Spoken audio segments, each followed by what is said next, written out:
সাকিব খানের নতুন সিনেমার নায়িকা কে হচ্ছে?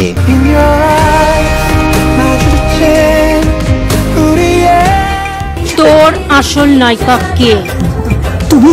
একের পর এক সুপারহিট সিনেমা উপহার দিচ্ছেন বলিউডের সুপারস্টার সাকিব খান। তবে এবার নতুন সিনেমার নায়িকা কে হচ্ছে তা নিয়ে চলছে আলোচনা সমালোচনা। বলিউডের সুপারস্টার সাকিব খানের সঙ্গে নতুন সিনেমা নিয়ে ভক্তদের মাঝে উত্তেজনা তুঙ্গে। বিশেষ করে এই ছবিতে তার বিপরীতে কে অভিনয় করছে তা নিয়ে সামাজিক যোগাযোগ মাধ্যমে জোর গুঞ্জন চলছে।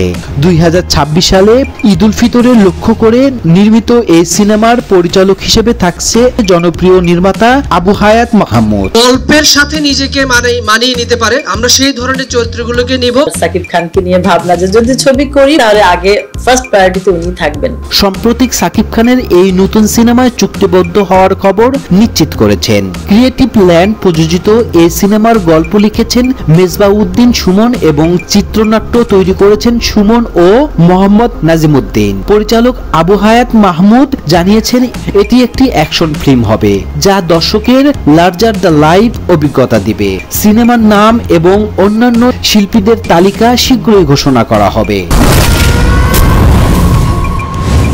তবে আনুষ্ঠানিক ঘোষণার আগেই সামাজিক যোগাযোগ মাধ্যমে ভেসে বেড়াচ্ছে এক চাঞ্চল্যকর গুঞ্জন। শোনা যাচ্ছে সিনেমার নাম হতে পারে once upon A time in Dhaka. এই গুঞ্জন অনুযায়ী সাকিব খানকে কালো জাহাঙ্গীর, জনপ্রিয় অভিনেতা মোশাররফ করিমকে পিচ্চি হান্নান চরিত্রে এবং বলিউডের জনপ্রিয় অভিনেত্রী মধুমিতা সরকারকে ফিমেল লিডে দেখা যেতে পারে।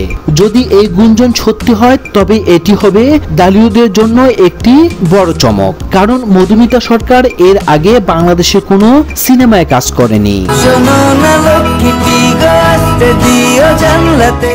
90 দশকে ঢাকায় আন্ডারওয়ার্ল্ডের সত্য ঘটনা অবলম্বনে সিনেমাটি নির্মিত হতে পারে বলেও গুঞ্জন রয়েছে। কে বলেছে বে আমি একা এসেছি? যদিও নির্মাতা ও প্রযোজনা সংস্থার পক্ষ থেকে এই গুঞ্জনের বিষয়ে কোনো নিশ্চিত তথ্য জানানো হয়নি। তবে সাকিব ভক্তরা অধীর আগ্রহে অপেক্ষা করছে আনুষ্ঠানিক ঘোষণার জন্য। অ্যাকশন, স্পিড সব লাগে।